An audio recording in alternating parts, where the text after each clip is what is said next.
because I'm special, but it's because I'm obedient. It's not because I'm sinless, but it's because I'm obedient. Jesus tells us to go preach the gospel. And I try to tell a lot of brothers, because I had a few brothers tell me that, I used to have that fire like you do, but after so many years it dies out. The fire of God never dies out. It's that you give up. You stop believing in what God changed you. And I tell a lot of people, how could I ever stop when people used to want to kill? I got a lot of scars in my body. I've been shot, I've been stabbed, I've been beat, but God brought me through it. That's the type of life I live. So I go into the prisons to help guys and show them the most important thing in the world. It's not serving God, it's not prayer, but the very important thing that a man needs in the word in the world, and that's the Word of God. The reason I made it out this far is because when I was in prison, I used to read the Bible every day, 20, 30 chapters a day. This was daily, because I had all the time in the world. I've tried to do it out here. I don't have time to read 20, 30 chapters a day. But one thing God taught me in prison, in 1 Peter 2:2, he says, as newborn babes, desire the sincere milk of the word, that ye may grow thereby. You're not going to grow by hearing somebody preach or hearing by somebody testify. Romans 10:17 says, faith comes by hearing, and hearing the Word of God. You'll get faith, but you don't grow. The growth comes by studying the Word of God. In John chapter 8, verse 31 and 32, he told the Pharisees, if you continue in my word, then you'll be my disciples indeed, and you shall know the truth, and the truth will set you free. What will the truth set you free from? It'll set you free from religion. It'll set you free from prison. God hates a religious spirit. Just because you go to church or you confess Christ doesn't mean you're saved. A religious spirit, you still act the same. You're still lazy. I've been serving God. I've been out 12 years. All my family, because I was the black sheep of the family. I was the one that's out there doing the worst. But everybody told me as soon as he gets out, he's going to be back in the bars, back fighting. And I've been out 12 years. And I'm still serving God. I still have the fire of God. Why? Because God knows that I'm grateful for what He's done for me. He's changed my life. I didn't want to be here because I'm not used to talking to these kind of crowds. I'm used to talking to people that understand me and I understand them. But one thing that God taught me last night as I prayed, He goes, but everybody needs my word. Everybody needs the message of how important my word is. In Genesis 1:3, when God said, let there be light, there was light. So if it shows us that the Word of God is that powerful, I guarantee you, just like I tell prisoners, when that Word abides in you like that, and sin tries to pull you this way, that Word is so powerful that it's going to turn you around. It's broke me down on my knees. Back in 2006, my wife waited for me for 11 years. And why she waited for me, I don't know. Because I told her, I'm not worthy for you to wait for me. Go marry somebody else. She goes, no, I love you, I'm going to wait. God changed her, but she died 1 year before I got out.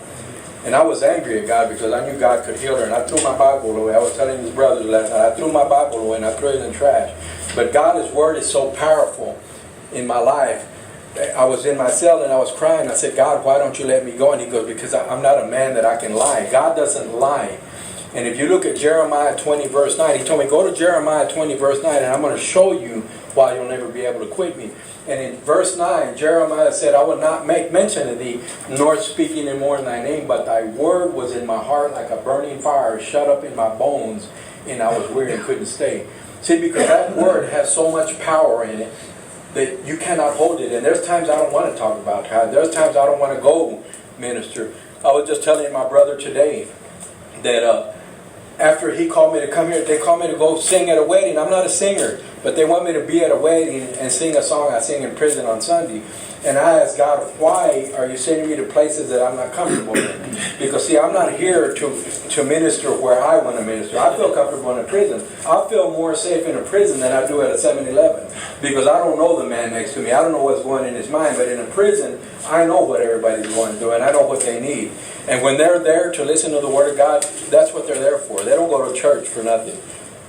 People go to church here just to go. But not everybody goes to serve God or to worship God. And a true person, what I've learned, when you have been changed, that fire never stops. That fire inside you never stops. It's never died. I have that fire so strong in my life because God put it there. The devil can destroy me. He can put a disease on me. He can do anything. But he can't destroy that fire that God had put in here. That's the only thing that the devil cannot touch. And it all starts with the Word of God. 1 Peter 1:23 says, being born again, not a corruptible seed, but an incorruptible seed, which is the Word of God, which liveth and abideth forever. See how powerful the Word of God is. In John 6:63, he says, it is the Spirit that quickeneth, the flesh profiteth nothing. He says, the words that I speak unto you are spirit and life. See, the Word of God is spirit and there's life. When this Word dwells in you, you don't have to worry about how to live because God's going to correct you. You know, and in Psalms 107:20, he said he sent his Word and healed them and delivered them from their destruction. So the Word of God is very powerful, and God uses me to get the Word across. See, I'm not here to tell you what church to go to because, you know, one thing I found out, that a church is not going to save you. You can be in a church all day, but the church will not save you. There's only one man in this world, and it's at 1 Timothy 2:5. There's one mediator, one man and mediator between man and God, and that's the man Christ Jesus. You can go to church, but if you're not listening to the Word that's preached, if you're not studying the Word, in Acts 17:11, it says that these were more noble than those in Thessalonica, and that they received the Word with all readiness in mind, but they searched the Scriptures daily whether those things were so. See, so our duty is to search the Scriptures daily. Our duty is out and minister. I don't minister because I want to, because I didn't want to be here today, but it's my duty. It's a desire God gives me. Even though I didn't want to be here, I'm here. Why? Because it's the desire God gives me. Proverbs 3:5-6 says, trust in the Lord with all thy heart and lean not on thine own understanding. And all thy ways acknowledge Him and He will direct your path. See, He's the one that's directing my path. I'm here to get out of my comfort zone. You know, this speech was supposed to be about comfort zone, and I told her, one of the ladies at work the other day, I said, well, I need to talk about the comfort zone. She goes, I think God's trying to take you out of your comfort zone. I said, no. I said, I'm already going to prisons every week. And then she goes, yeah, but God wants you out of the prisons. He wants you to go other places. But you don't want to go sing Sunday. You don't want to go to this place tomorrow. And God wants you out of that comfort zone. So what we need to do is pray and ask God. In Matthew 5:14 says, you're a light of the world. A city that's set on a hill cannot be hid.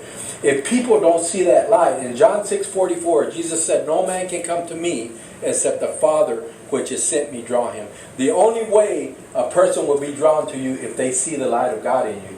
And when they hear you speak, as it says in Acts, that they thought that the apostles were unlearned and ignorant men, but when they heard them speak, they knew they had been with Jesus. Why? Because the words that came out. There's power in the Word of God. And you can feel that power when Jesus is actually living in a person and you speak that word, you can feel the power. And it's a manifestation that only God can give, you know. And I'm grateful to God because I don't deserve being a minister. I was telling my brother last night that I got a license. A minister gave me a license 5 years ago. And he told me, I know you don't need a license because, man, God has anointed you with His Word. He goes, but sometimes the world asks for a license. You can't get into certain places unless you're a licensed minister. So He gave me a license. But He gave me one without no begin date or no ending date. I said, how come you didn't put a date on it? He goes, because you don't ever have to renew yours. Yours is forever. So whatever you do with it is between you and God. So right there, God let me know you're going to minister for me for the rest of your life. And there's a few times that I told God, you know, I quit. I'm not going to serve you no more. And He told me like that. He goes, yeah, you quit me and go back to prison. He goes, but you're still going to serve me over there. You're going to serve me under certain conditions, but you're still going to serve me. It's either serve me out here or serve me in there. You know, so that's the thing that I have learned. And that's the thing that I try to push to the brothers to get into this Word, because this Word is very important. That's the only thing that's going to help you get going. I tell a lot of brothers in prison, everybody, when you're in prison, you lift weights. That's what I did for many years. I got fat now. I've been out going on 12 years, so I've gained a lot of weight. But when I was in there, I was slim, because every night I go hit the weights and I run for an hour. So I came out pretty stout. But the stout went away. It all turned to stomach, because now I'm out here enjoying life. You know, and the only thing I enjoyed was studying the Word of God and getting my exercise. But the most important part was what God gave me, the hunger for His Word. And God, the Bible says in Psalms 37:3-5, that God will give you the desires of your heart. If you desire to have the Word, you know how I got the Word? this brother one day in prison said, look, brother, I want you to hold this paper. It had 70 scriptures. And he goes, I'm gonna quote every scripture that's on that paper. And he did it, and I was amazed that he quoted 70 scriptures. So I got on my knees. I said, God, I want 70 scriptures like him. Put your word in my heart. Never knowing that a year later he was only going to have 100, but I had 500 in my heart. I had memorized 500. Why? Because God knew that I really wanted his word in my heart. There's a lot of ministers that I've met that tell me, I've been to college, but I don't have the knowledge you do. Where did you get that? My shirts, the ministry God gave me, it says Deep in the Word Ministries in the back, but on the front I got a little, like a shield, and it says State Penn University, because my college was the State Penn. Everything I learned was strictly from God inside a prison cell. And people look at me, I have tattoos all over me because that's the way I grew up. But people look at me as a businessman when I'm dressed up. When I'm in a t-shirt and all that, and they look at me and they look at me different. The first time I went with Prestonwood to the Michael unit, I remember I went to their they do a meeting every Tuesday before they go. Well, I went to that meeting in a suit, but that Saturday when I met him at the Michael unit, I drove down there. I came out in my ministry shirt with short, and they looked at me, and everybody looked at me different because they seen tattoos. They said, "Hey man, you been to prison before?" I said, "Yeah, I just got out a few months ago." And everybody looked at me different then. They didn't look at me the way they looked at me when I had that suit on. Now they looked at me like a criminal. And see, that's the thing. That God don't just change people that's never been in trouble. God changes the people. He wants to show his glory, that he changed the people that people despise. People are always asking me, why do you go to prisons? They don't pay you down there. You don't make no money. How much do you spend? I said, I spend a lot of money. I said, but you know what? God sent ministers to me when I was down there. They took their time to go visit me and speak to me. So now it's my time to pay back and help them brothers. There's brothers that came out. My brother-in-law was doing a life sentence. He did a murder and 30 robberies in Fort Worth. I started visiting him 9 years ago, and for some reason God put in my heart to go visit him. So I'd go in the prison and I'd call him out from his cell, and he'd come, and little by little I would tell him the word. And I noticed after a few months he'd go, "Hey brother, let's pray." And he grabbed my hand and he'd start praying. And I told him, "Hey brother Donald," I said, "you need to quit that gang." He was in Tango Blast. I said, "You need to quit that gang." I said, "God wants to send you home." I said, "You still have a mother out there. You still have sisters and brothers." He goes, "Hey brother," he goes, "Man," he goes, "I got a life sentence." I said, "Man, God is bigger than your life sentence." I said, "You know what? God is preparing you to come home." I said, "You might not believe me, but your next parole, you're coming home." I don't know why God put stuff like that, but then I got nervous. When I left, I said, "Why did I tell him that? Now he's going to expect me to go home." Well, next parole, he came home. And it amazed me because God can do things through you if you let him. See, but the thing about it, you got to be willing. We can't be lazy. We can't be in a comfort zone. What we got to do is get out of our comfort zone. When God called, I'm blessed right now. I've lived in prison all my life. I make pretty good money. I got a prison card. I'm never broke. I might give all my money up today, but somebody's going to bless me with money tomorrow. Because see, like I tell my mother now, I don't care if I have money in my wallet. Just as long as I know I got food in my at the house, and I got a job, I'm happy. But every time I give, I always get in return. One day I went to a prison and all I had was $100. I had to buy the sticker for my car. This is the way God works. I said, "God, I need to buy my sticker for the car tomorrow, but I'm going to use this money to go to the prison." So I went to death row and at the Polunsky unit, and it cost me $50 of gas to get there. But there was a minister that was doing a Bible study, and they didn't let him in. So he asked me, "Hey, can I go with you?" I said, "You think I can go with you and see what you do since I'm here already?" I said, "Well, if they let you." So they let him come with me. So at that moment, we went in, and then he found out that I was an ex-prisoner, and he heard me. He goes, "Man," he goes, "your testimony is powerful." He goes, "You know what? Here, God told me to give you something." So he slipped something in my pocket. Well, I didn't know what that was, and I didn't look at it, and I didn't think about it until I left. Well, I get at the store, and I was going to buy something, and I went like this, and it was a $100 bill. And I said, "Wow, God just gave me 100, and I only spent 50. He gave me 100, but it didn't stop there. My aunt lived right off of 59 in Nacogdoches, so I stopped at her house, and I called her. I said, "Hey, where are you at?" She goes, "We're at church. We're having a barbecue. Come on over." So I said, "All right, I'll stop by there before I go to Fort Worth." So I get there, and her pastor looks at me. He goes, "I don't know why, but God's telling me to write you a check." So he writes me a check, and I looked at it, it was for $250. Now I got $350, and all I did was spend $50 of what I needed.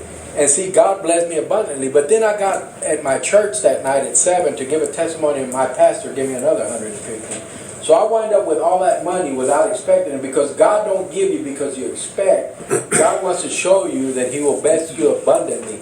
You know, when I get money, it goes right into the prison ministry, because I write a lot of prisoners, I visit a lot of prisoners, and it's not cheap.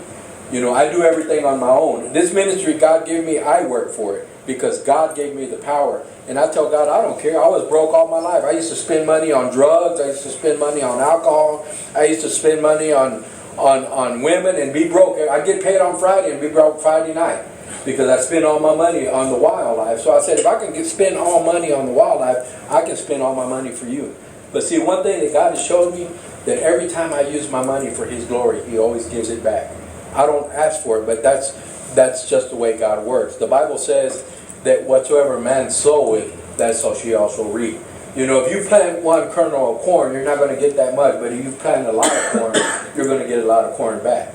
You know, so it's what you plant. You can't plant a corn and expect strawberries to come back. You're only going to get what you give, and the heart attitude about it. You know, there's a lot of people that give to receive. You know, and the Bible said it is more blessed to give than it is to receive. But it all started, like I told you, my brother.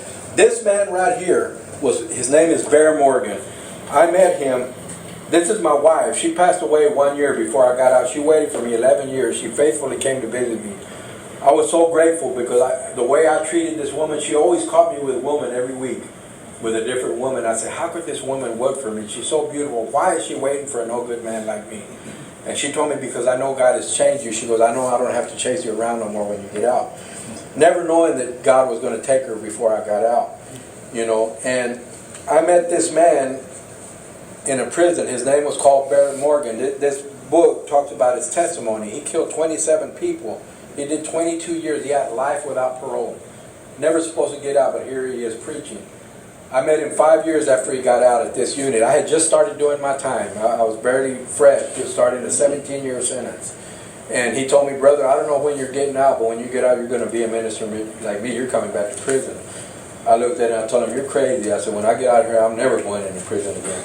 I've been going to prisons every day ever since I've been out. Why? Because it's not what I want to do, it's what God wants me to do. And that's the message that God wants everybody to do. We have a job to do. If you're happy, you know, there's a story in the Bible where it talks about God cleansed 10 people, and only one came back to give glory to God. You know, in Simon the leper's house, Mary came and washed his feet with her hair and wiped him with her tears and wiped him with her hair. See, back in them days, a custom. Nowadays, what we do, we shake hands and we hug when somebody comes in our house. But back then, because they walked in the sand, they would wash their feet. And Jesus told him, you know, Simon, since I've been in your house, not once did you wash my feet. That was the custom, because he didn't think he was that bad of a man. There's a lot of us that think, well, I'm not a murderer like him, or I don't do this. But in the Bible it says that all liars, fornicators, even liars are going to hell. So see, sin is sin. And Romans 3:23 says all have sinned and come short of the glory of God. And Romans 6:23 says the wages of sin is death. You know, so that's the thing that we need to learn, and we need to preach that word to the people. But the best preaching a person can do is by the way you live. People know I'm a Christian not by what I say, but by the way I walk. I've had people come into my office and ask me, "Are you a Christian?" I say, "Yeah." "How do you know?" I said, "I don't know. For some reason, God sent me in here." And how do they know that? Because it's the light of God. It's not nothing.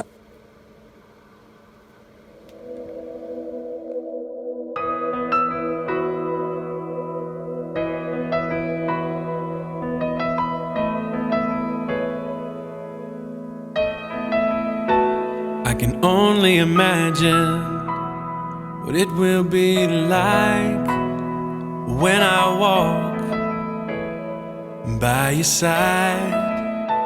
I can only imagine what my eyes will see when your face is before me. I can only imagine